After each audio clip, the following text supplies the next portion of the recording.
Hi అండి, welcome back to my channel. నా channel అయితే ఫస్ట్ టైం చూస్తున్నారు, ఇంకా ఆలస్యం ఎందుకని ప్లీజ్ సబ్స్క్రైబ్ చేసుకోండి. అలానే పక్కన బెల్ ఐకాన్ క్లిక్ చేయండి. నేను ఈరోజు గోకరకాయ ఎగ్ కాంబినేషన్లో కర్రీ చేసి చూపిస్తున్నానండి. ఇది చాలా బాగుంటుంది, మనకి రైస్లోకి చపాతీలోకి ఎందులోకైనా చాలా బాగుంటుంది అనమాట. ఇప్పుడు వాటికి ఏమేమి కావాలో ఎలా ప్రిపేర్ చేసేసుకోవాలో చెప్పేస్తాను. ఇంకా ఆలస్యం ఎందుకని వీడియో స్టార్ట్ చేసేద్దాం.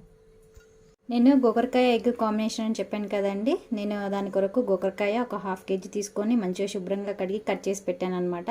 అలానే కొంచెం పెద్దగా ఉండే ఆనియన్ తీసుకొని కట్ చేసి పెట్టాను. అందులోకి ఒక 4 eggs తీసుకుంటున్నానండి.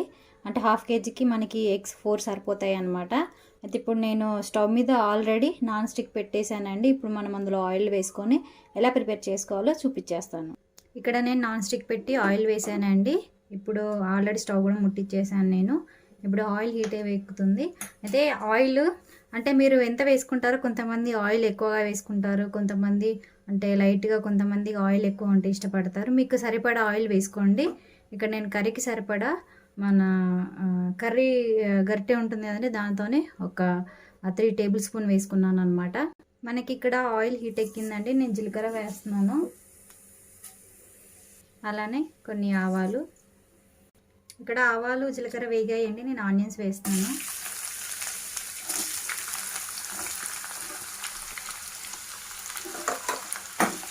అంటే ఈ గట్టితో నేను ఒక 3 spoons వేసుకున్నాను అనమాట ఆయిల్. మంచిగా వేగనివ్వాలి. ఇక్కడ ఉల్లిగడ్డ మంచిగా వేగిపోయిందండి. అయితే నేను గోకరకాయ వేసేస్తున్నాను. ఇది ఏంటంటే చాలామంది ఉడకబెట్టి వేసుకుంటారండి. అలా వేసుకోకూడదు, విటమిన్స్ అన్నీ పోతాయి అందులో. మనకి ఉట్టి పిప్పే వండుకుంటాం కాబట్టి అలా కాకుండా ఇలా కట్ చేసి మంచిగా కడిగి కట్ చేసి ఇలా వండుకోవచ్చండి. మంచిగా కుక్ అవుతుంది, మంచిగా ఉడుకుతుంది. మనకి టేస్ట్ కూడా బాగుంటుంది అన్నమాట. అలా ఉడకబెట్టి వండుకుంటే అందులో మనకి ఏమీ అంటే అంత రుచిగా ఉండదు కర్రీ. కడుక్కొని ఇలా కట్ చేసుకొని వేసుకుంటే మంచిగా రుచిగా ఉంటుంది. ఇక్కడ గోకరకాయ మంచిగా మనకు మంచిగా వేగిపోయిందండి. ఇలా వేయించాలన్నమాట మంచిగా. అప్పుడు మనం ఎగ్స్ వేసుకున్నా కానీ తొందరగా ఎగ్స్ ఉడికిపోతాయి కాబట్టి తొందరగా అయిపోతుంది. నాకు ఇక్కడ మంచిగా వేగిపోయింది. అయితే ఇప్పుడు నేను ఇందులో ఎగ్స్ కొట్టి వేస్తున్నాను.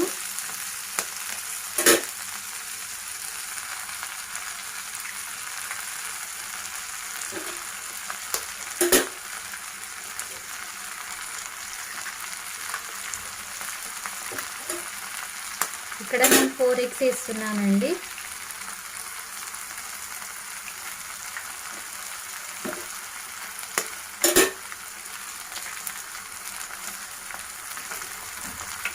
కొంచెం లైట్గా కలిపి మూత పెట్టేద్దాము.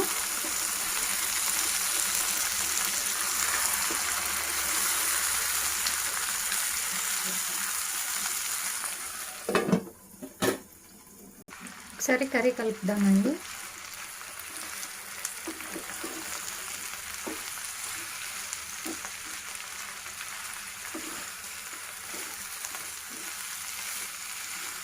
ఇది మనకి ఎగ్ ఇందులో తొందరనే వేగిపోతుంది, ఇది ఫ్రై కాబట్టి.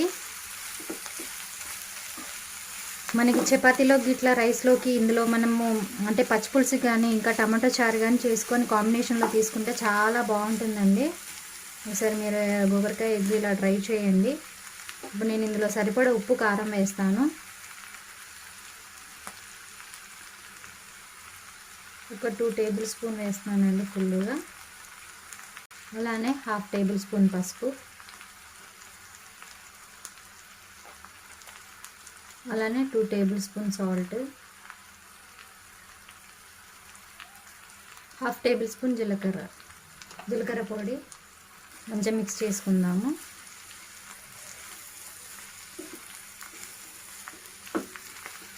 కారం ఉప్పు అన్నీ వేసాం కదండి. ఇది ఒక 5 minutes మనము ఉంచేద్దాం మూత పెట్టి. ఇంకా ముక్కకి మంచి ఉప్పు కారం అంతా మంచిగా పట్టుకుంటుంది అనమాట. ఇప్పుడు నేను ఫైనల్గా కొత్తిమీర కరివేపాకు వేసేస్తున్నాను. ఒకసారి మంచిగా కలిపేసుకుందాము.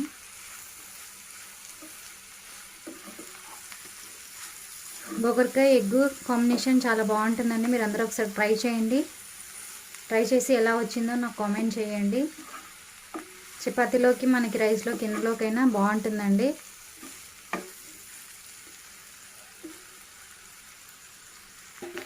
ఇక్కడ కర్రీ రెడీ అయిపోయిందండి. నేను ఇంకా స్టవ్ బంద్ చేస్తున్నాను. మంచిగా వేగిపోయింది. ఆయిల్ గిట్లన్నీ కరెక్ట్గా సరిపోయాయి.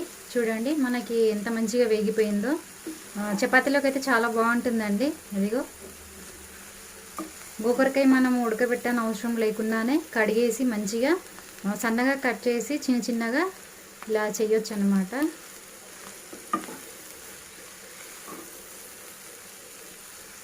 స్టవ్ బంద్ చేస్తున్నాను. ఫైనల్గా మనకి గోకరకాయ ఎగ్ కాంబినేషన్లో కర్రీ ఫ్రై చేసి చూపించాను కదండి. ఎలా చేసుకోవాలో ఏంటో చెప్పేశాను. నా ఛానల్ అయితే ఫస్ట్ టైం చూస్తున్నారో ప్లీజ్ సబ్స్క్రైబ్ చేసుకోండి. అలానే పక్కన బెల్ ఐకాన్ క్లిక్ చేయండి. థ్యాంక్ యూ ఫర్ వాచింగ్ అండి. Have a nice day. Bye.